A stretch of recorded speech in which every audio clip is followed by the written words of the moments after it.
up guys, it's Waleed. Welcome back to my YouTube channel, and today I'll be teaching you on how to set your camera according to the environment.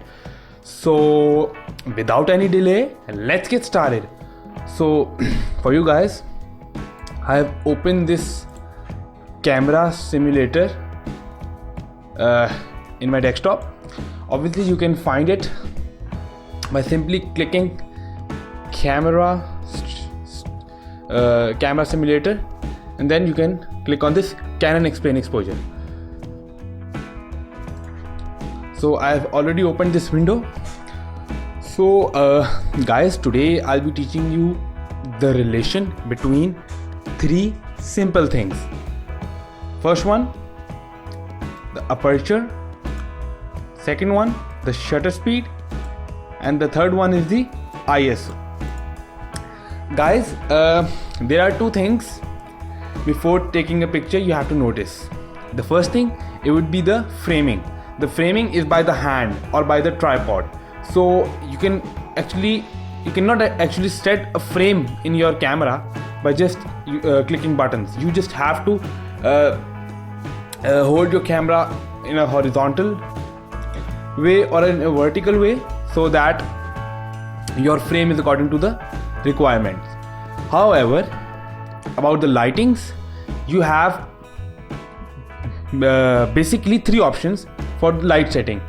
It's the aperture, shutter speed, and the ISO. So first of all, I will tell you about the shutter speed. Guys, shutter speed is basically the speed or the time it takes for the shutter to open up, capture some light, and close. Once you click the button on the camera, the shutter opens up, captures the light, and then closes. So the time interval for the shutter to open up, capture light, and then close, this time duration is actually the shutter speed. I know it's speed, but its units are in seconds, so it's actually time unit. I will repeat it again. The time for the shutter when the button is clicked to open up, capture light, and then close. So now if you guys understand what shutter is, then you can obviously tell me that if the time duration for the shutter is fast, I mean the overall time is slow, so the shutter will open up and quickly close, so it will capture less light in it. So if you are in an environment where the light is high, or you are in an open environment in daytime, you will obviously use your camera settings accordingly, which is the high shutter speed. And when you are in a dark room or in a room at night, you will use shutter at a slow pace, or you will increase the time of the shutter. I'll show you guys an example of this only. The ISO and the aperture are constant right now. The shutter is at 1/60. I am just increasing the shutter speed or decreasing the overall time 1/100th of a second. It's decreasing the overall time of the shutter to open up, capture light, and close up, because we need less light in daytime. So once I click it, you will see the picture is underexposed. Why? The picture is underexposed because I just increased the shutter speed, which means that shutter will close very quickly and it will capture less light. So in a condition where the light is less, it will give you an underexposed picture. You can obviously see the exposure meter here. You can see the very underexposed picture. You can obviously take the shutter up to 4000, but you don't need it here right now. So I'll just keep the shutter up to 1/90th of a second. So it is giving me the good exposure, which is the default setting. Now guys, if you have understood about shutter, now I will tell you guys about the ISO. Guys, ISO is the international standard organization. In camera terms, it means the whiteness, the exposure, or the brightness, or simply the white light you want to give in your picture. So ISO has a direct relation with the light of your picture. If you increase the ISO, the light in your picture will increase, and obviously if you decrease your ISO, the light in the picture would decrease. Guys, here you can see the ISO option. It's around 1600 right now. So I will decrease the ISO and then click a picture. Look, the exposure meter is right now giving me an underexposed picture, and once I will click it, it will obviously give me a dark picture, which you can see it in a bit. It's taking time. Look guys, this is an underexposed picture. Obviously, because I decreased the ISO from 1600 to 200, the whiteness or the brightness would decrease, and it will give me a darker image. So now, what I will do is I will increase the ISO up to, let's say, 6400. That now I'll click the picture. So guys, now when I will click it, I'll see that the picture is overexposed. You can obviously see that the details of the picture are decreasing and the whiteness in the picture or the highlights in the picture are increasing. It simply means that my photo is overexposed, which means that it has more light than the required light. Okay.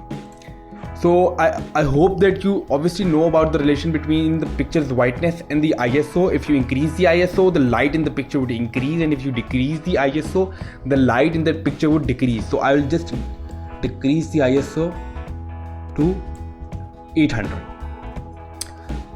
Guys, there's a limitation between maximum limit in your ISO. Obviously, when you are in a dark room, you need more exposure or more light. You decrease the shutter speed up to 1/60 or 1/50. Beyond that, you cannot go, because if you go beyond 1/50 or 1/60, your shutter would become so slow that a little jerk or even a click on the camera would give a shake in your picture, which will definitely mean that your picture is destroyed. So you cannot go below 1/40 shutter speed, or it will just ruin your picture. So the shutter speed would be 1/400, and in that case, there's a limit in ISO as well. If you see that the shutter speed, we cannot go beyond 140 on hand. Obviously, you can decrease shutter up to seconds or minutes if you are on a tripod and using a remote or a timer. That's a separate case. I'll tell you that in a bit. And if you are dealing with ISO, you cannot go beyond 1600 or in some cases 3200. If you go beyond 1600 or 3200, the ISO will start, the whiteness of the light will start giving you grains in the picture.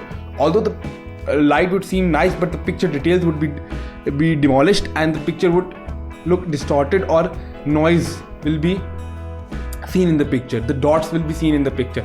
So the limitation on the ISO would be the 1600 or 3200 in full frame camera, and the shutter speed limit would be 1/50 or 1/40. You cannot go beyond that. Now guys, about the aperture. Aperture is the size of the you can say the dial size of the lens.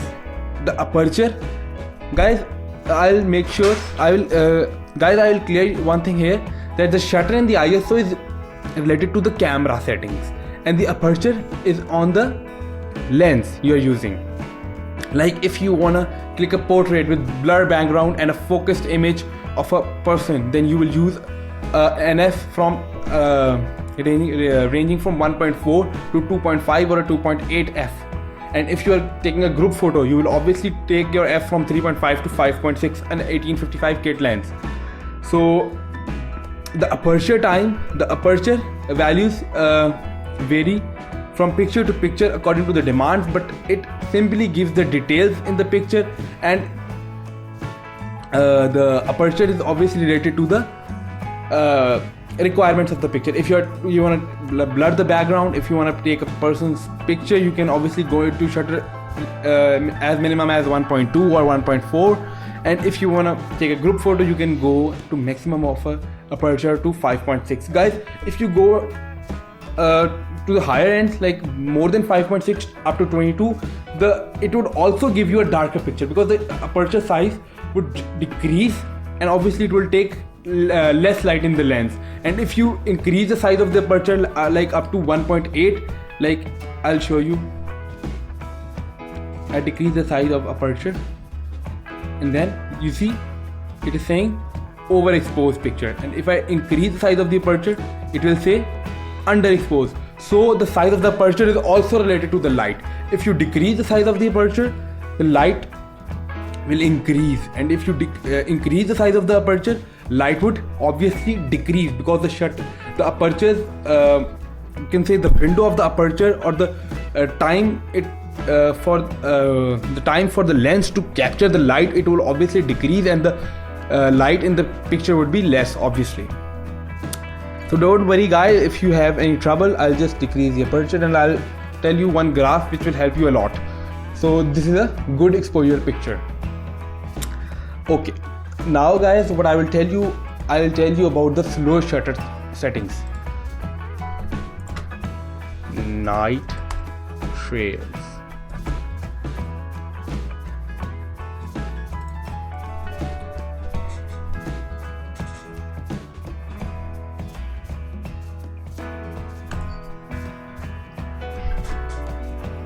I hope that everyone is familiar with what night trails are. Look, the light starting from the start of the picture and ending at the end of the picture. Look, the fast moving light, or it's simply showing the light's trails from start of the picture to the end of the destination.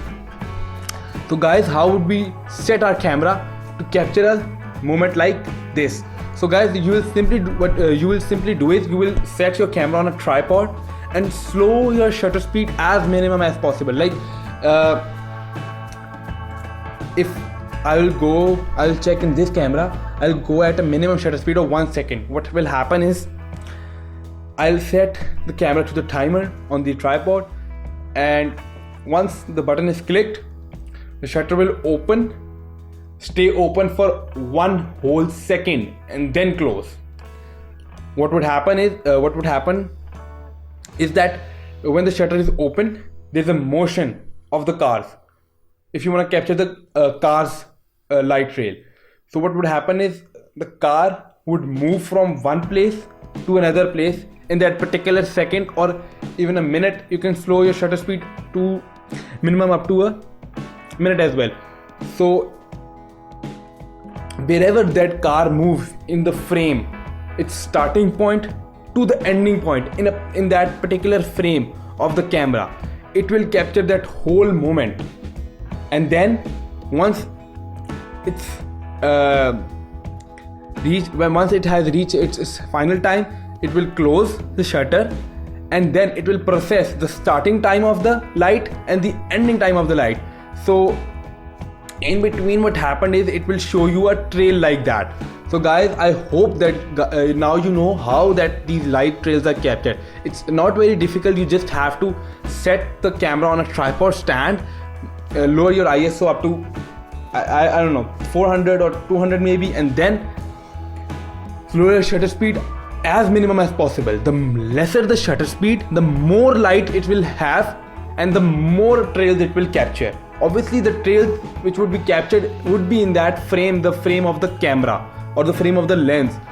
The starting point and the ending point of that moving object can be captured using that slow shutter speed. So these trails, the star trails, obviously can be captured using the slow shutter speeds. Now guys, finally what I will tell you the relation between the shutter, aperture and ISO. In the first row, you will see the aperture, small to the extreme limit, the large aperture. You can obviously see when the aperture is 32, you can see the object and the subject. Similarly, as a 22, 16, you can obviously see they're pretty much similar. In 16, you can see the background is a little bit blur. When you turn it to 11, the background gets more blur. At 8, it's blur. 5.6, 4, 2.8, 2, and even 1.4, which is the larger aperture. You can obviously see that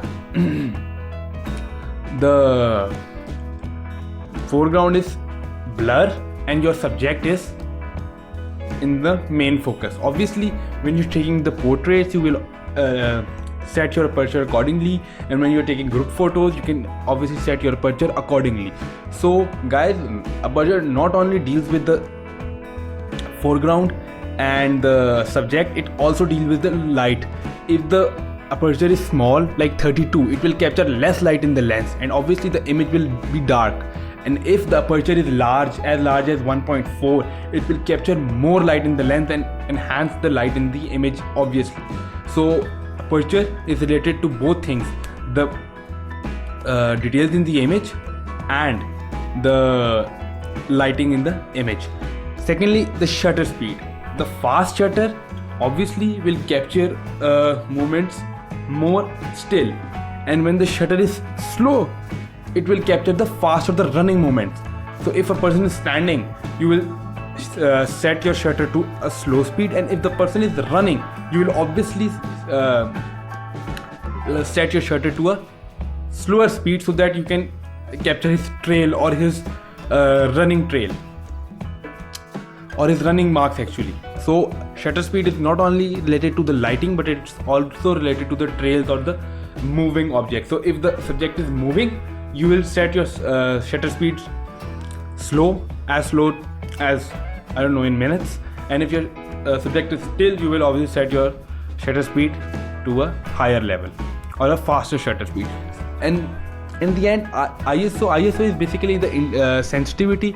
If the ISO is less, the light will be less, and if the ISO is more, the light will be more. But in these images, you can see one more thing. If I'm increasing the ISO, you can see the grains in the picture, which I was talking about previously. The grains in the picture are increasing in the 1600, in 3200, 64, 12,800, and even in 25,600, which is like no go limit. You cannot obviously go there, but you can see the grains. As you increase the ISO or the sensitivity, the picture will start to distort. You will see noise, and it will obviously destroy your image. So guys, you will have to remember this ISO, shutter and aperture triangle, and you will set your camera settings accordingly. I hope that you are able to understand each and every bit of it. If you have any question, any suggestion, you can comment in the comment box. Till then, it's goodbye for then. Subscribe and do give your feedback.